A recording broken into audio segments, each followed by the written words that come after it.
You've probably seen this image before. The goddess Kali, powerful, striking, maybe even a little intimidating. She's one of the most recognizable figures in Hinduism, but this particular depiction, well, it always brings up one major question.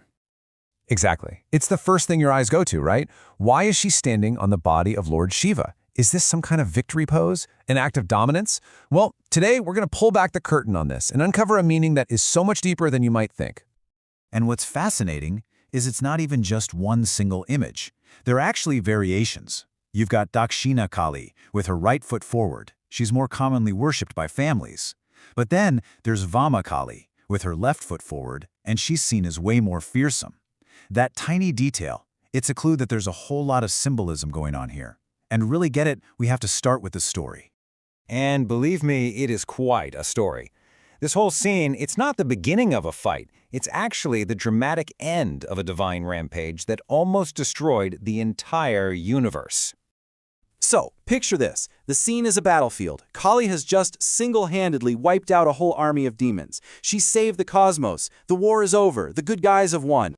But here's the catch. The same unstoppable battle rage that let her win, well, it couldn't be switched off. She was still in this state of pure ferocity. And that same divine energy that saved the world was now about to destroy it. The other gods were absolutely terrified. I mean, how do you stop something that's literally unstoppable? So Shiva does something radical. Instead of fighting fire with fire, he does the complete opposite. He goes to the battlefield and just lies down, right in her way. And as she's storming across the land, she steps on his body. That sudden shock of touching her own husband, Shiva, it was like a splash of cold water. It snapped her right out of that battle frenzy and brought her back. And that's the brilliant moment this image captures. So, okay, that's the story. But that's really only half of the explanation. To truly get what this posture is all about, we have to look at its name, Pratalya Lita.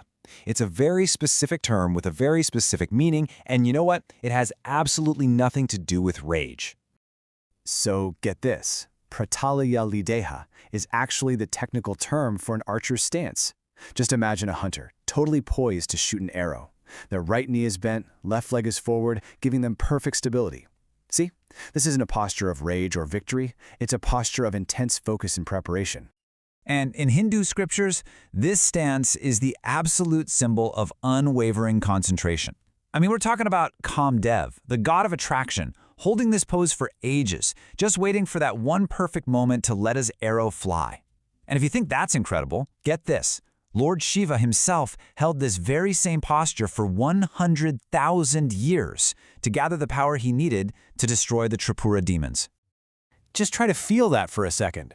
The bow is drawn all the way back to your ear. Your fingers are clenched tight on the string. Your eyes are completely locked on your target, not wavering for a second.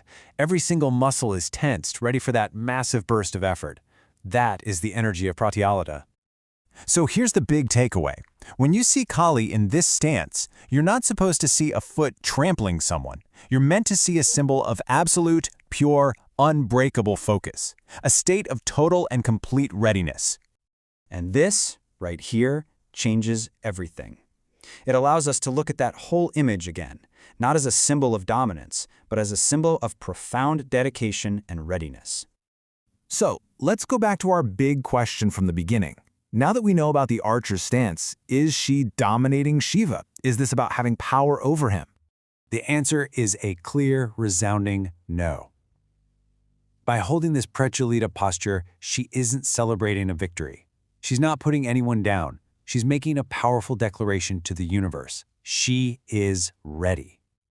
Ready for what, you ask? Well, she's declaring that she is in a state of absolute focus, ready to act for a truly dedicated spiritual seeker. She's ready to slice through the bonds of their karma, and ultimately, she is poised and ready to grant them total liberation. Her incredible ferocity is now channeled for a divine purpose.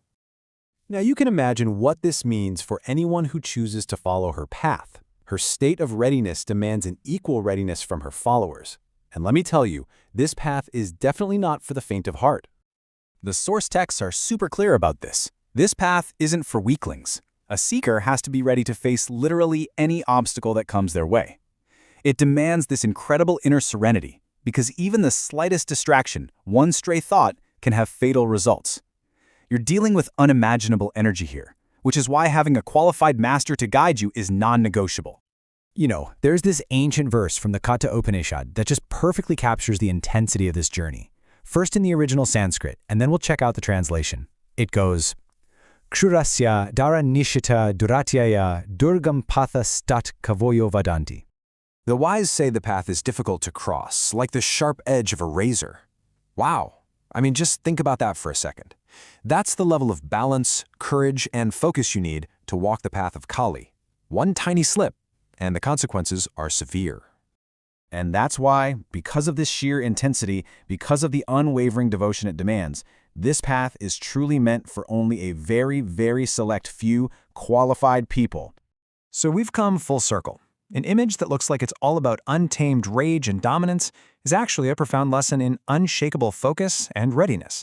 It kind of flips the script, doesn't it? It's not asking us what we're afraid of. It's asking, what are you willing to become so focused on with every single fiber of your being?